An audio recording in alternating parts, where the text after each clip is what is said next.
Hello दोस्तों, आज हम पढ़ेंगे test of stone. Test stone की प्रॉपर्टी चेक करने के लिए निम्नलिखित टेस्ट किए जाते हैं। एट्रिशन टेस्ट, स्टोन की rate of wear and tear ज्ञात करने के लिए हम ये टेस्ट करते हैं। इस टेस्ट को करने के लिए डेविल एट्रिशन टेस्टिंग मशीन का यूज़ किया जाता है। इस टेस्ट में परसेंटेज ऑफ वियर निम्न फॉर्मूले के अनुसार निकाल जाता है। Percentage wear is equal to loss of weight upon में इनिशियल वेट इंटू में 100।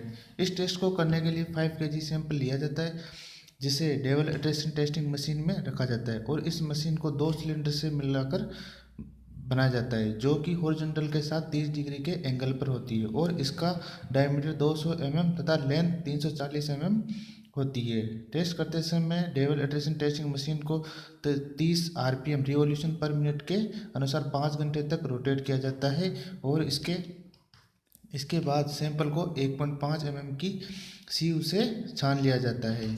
सेकेंड है अपना स्मिथ टेस्ट। स्मिथ टेस्ट क्या होता है? एग्रीगेट में जो सोल्यूबल मटेरियल मिनरल्स होते हैं उनको निकालने के लिए। एग्रीगेट में सोल्यूबल मिनरल या सोल्यूबल मैटर घुलनशील पदार्थ ज्ञात करने के लिए ये टेस्ट किया जाता है। इस टेस्ट को करने के लिए कांच के गिलास से पानी पर लिया जाता है और इसके ऊपर से उसमें एग्रीगेट डाल दिया जाता है। यदि एग्रीगेट में सोल्यूबल मैटर उपस्थित होता है तो इस टेस्ट पानी में घुल जाता है, जिसके कारण पानी टर्बिड हो जाता है या गंदला हो जाता है। और यदि एग्रीगेट में सोल्यूबल मटेरियल उपस्थित नहीं होता तो पानी क्लियर या साफ दिखाई देता है।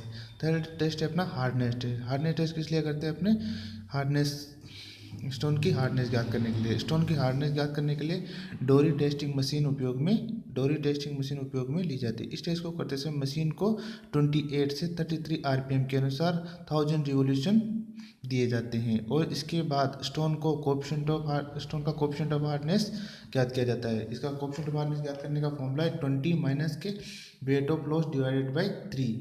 जो अपना जो स्टोन को रोटेट करने के बाद जो उसको मशीन में रोटेट करने के बाद जो उसकी वेट का लॉस हो डिवाइडेड बाय 3 कर देना 20 में से, वो आपके कोएफिशिएंट ऑफ हार्डनेस आ जाएगा। Impact of test. इम्पैक्ट किस लिए करते हैं? इसकी इम्पैक्ट टफनेस ज्ञात करने के लिए, स्टोन की टफनेस ज्ञात करने के लिए यह टेस्ट किया जाता है और इस टेस्ट को करने के लिए कास्ट आयरन एनुअल मशीन का उपयोग किया जाता है। कास्ट आयरन एनुअल मशीन का उपयोग किया जाता है। फिफ्थ है अपना क्रशिंग स्ट्रेंथ। स्टोन की कंप्रेसिव स्ट्रेंथ ज्ञात करने के लिए ये टेस्ट किया जाता है। इस टेस्ट को करने के लिए 40 mm into 40 mm into 40 mm cube के रूप में स्टोन का सैंपल लिया जाता है और इस टेस्ट को करने के लिए 3 क्यूब उपयोग में लाए जाते हैं और इस टेस्ट को करने से पहले इन 3 क्यूब को 72 घंटे के लिए 72 आवर तक पानी में डुबो कर रखा जाता है। टेस्ट करते समय जिस सरफेस पर लोड लगाया जाता है उसे 5 mm थिक प्लाई के द्वारा कवर कर लिया जाता है और टेस्टिंग मशीन के द्वारा 13.72 न्यूटन पर mm² पर मिनट लोड अप्लाई किया जाता है। 13.72 न्यूटन पर mm² पर उस पर मिनट लोड दिया जाता है और इस तरह से स्टोन की क्रशिंग स्ट्रेंथ ज्ञात कर ली जाती है। क्रशिंग स्ट्रेंथ या कंप्रेसिव फॉर्मूला क्या होता है? Maximum load at the time of failure upon में बियरिंग सरफेस एरिया। जिस टाइम पे वो मैक्सिमम लोड जिस टाइम पे आपका स्टोन फेल हुआ या स्ट्रक्चर ब्रेक हुआ डिवाइडेड बाय उसका surface area. Crushing strength of different, अब हम जानते हैं कि कंस्ट्रक्शन में वो स्टोन यूज किया जाता है जिसकी कंप्रेसिव स्ट्रेंथ 100 न्यूटन पर mm² से ज़्यादा होती है। अब डिफरेंट मटेरियल है, उनकी कंप्रेसिव स्ट्रेंथ क्रशिंग स्ट्रेंथ दी हुई है। इग्नियस रॉक में बेसाल्ट, डोलेराइट, ग्रेनाइट, साइनाइट और ट्रेप। अपनी इग्नियस रॉक सबसे मजबूत होती है, जो अक्सर इसमें कंस्ट्रक्शन में यूज में ली जाती है। Sedimentary rock laterite, limestone, sandstone और सेल। और थर्ड है मेटाफोर में gneiss slate. Acid test. Stone की वेदर रेजिस्टेंस कैपेसिटी या ड्यूरेबिलिटी ज्ञात करने के लिए यह टेस्ट किया जाता है। इस टेस्ट को करते समय हाफ से 1 kg स्टोन सैंपल लिया जाता है और फिर इसे हाइड्रोक्लोरिक एसिड में 7 दिन तक रखा जाता है।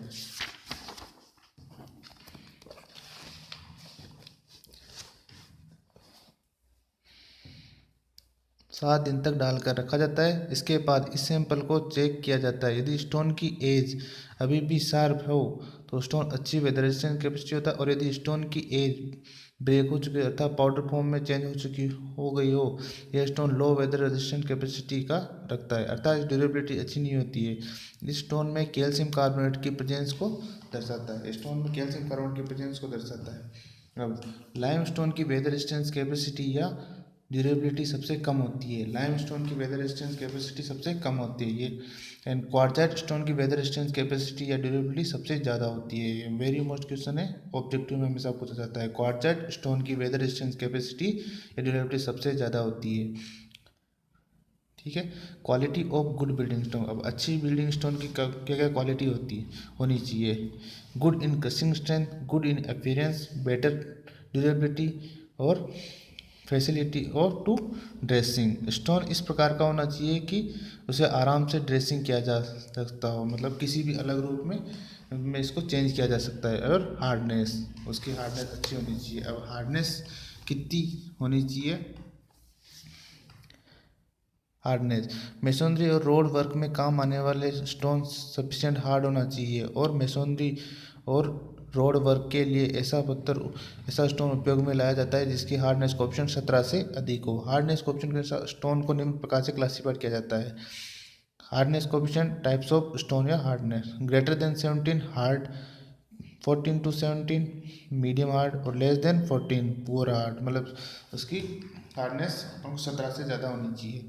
अब है percentage of wear. Stone masonry में काम आने वाले पत्थर का परसेंटेज ऑफ वियर 3% से कम होना चाहिए। परसेंटेज ऑफ वियर के अनुसार स्टोन को निम्न प्रकार से क्लासीफाई किया जाता है। Percentage of wear: less than 3% good building stone, equal to 3% moderate good building, and more than 3% not use for building. Specific gravity, stone की स्पेसिफिक ग्रेविटी कितनी होनी चाहिए? बिल्डिंग वर्क में काम आने वाले स्टोन की स्पेसिफिक ग्रेविटी 2.5 टू 3 के मध्य होनी चाहिए, 2.5 से 3 के बीच में।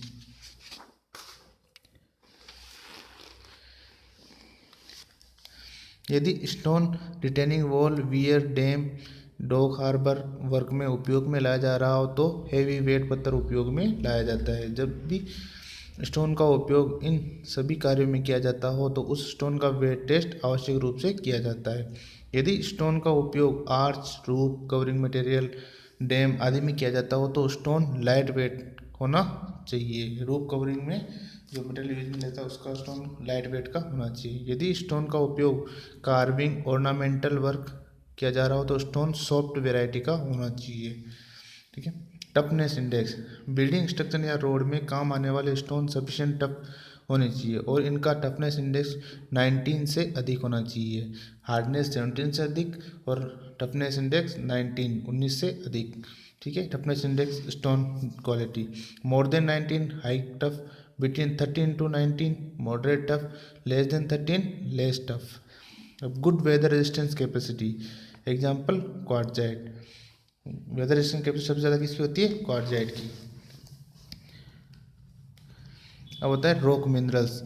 अब रॉक मिनरल से मिलकर बने होते हैं। ये जो रॉक स्टोन होती है वो डिफरेंट डिफरेंट मिनरल से मिलकर बनी होती है और इसे निम्न मिनरल, डिफरेंट रॉक में डिफरेंट मिनरल्स पाए जाते हैं। अब minerals in igneous rock. Igneous rock में कौन कौन से मिनरल पाए जाते हैं? Augite, chloride, felspar, horn blended, mica, olivine and quartz serpentine. Augite, chloride, felspar, hornblende, mica, olive, quartz और serpentine.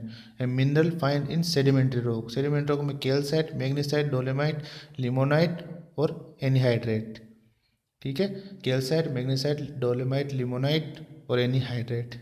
Fire resistance capacity. Building structure में काम आने वाले स्टोन की फायर रेजिस्टेंस कैपेसिटी हाई होनी चाहिए और सैंड स्टोन की फायर रेजिस्टेंस कैपेसिटी सबसे अधिक हो। तो इसे इजीली याद करने के लिए जैसे अपन कहीं पे अपनी फायर लग जाती है उस टाइम पे अपन सैंड का यूज़ करते हैं, तो सैंड स्टोन की फायर रेजिस्टेंस कैपेसिटी सबसे ज़्यादा होती है। ठीक है, different types of stone and they're using. अब बेसाल्ट एंड ट्रैप का यूज़ कहाँ पे करते हैं? अपने रोड मटेरियल में, रबल मेसोनरी में और फाउंडेशन वर्क में, क्योंकि बेसाल्ट और ट्रैप की क्रशिंग स्ट्रेंथ सबसे ज़्यादा होती है। ग्नीज ग्रीज अपना मेटाफॉर्मिक रॉक है। रूप स्टोन मेसनरी स्ट्रीट पेविंग में। और चौक किसके लिए यूज है? To making cement, to making the putty और making the cement. Kankar for manufacturing of hydraulic lime या road material. Slate roofing work, waterproof course DPC. Sandstone ornamental work, facing work. Quartzite concrete pitching work. Moorum ordinary material in WBM, जो WBM अपनी road होती है water bound मैकेडियम layer होती है उसमें use करते हैं। Marble ornamental work, facing work, carving work. Limestone किस लिए? फ्लोरिंग वर्क के लिए और रोड मटेरियल के लिए। Granite as facing work, bridge and pier abutment. ठीक है दोस्तों, आज के लिए इतना ही।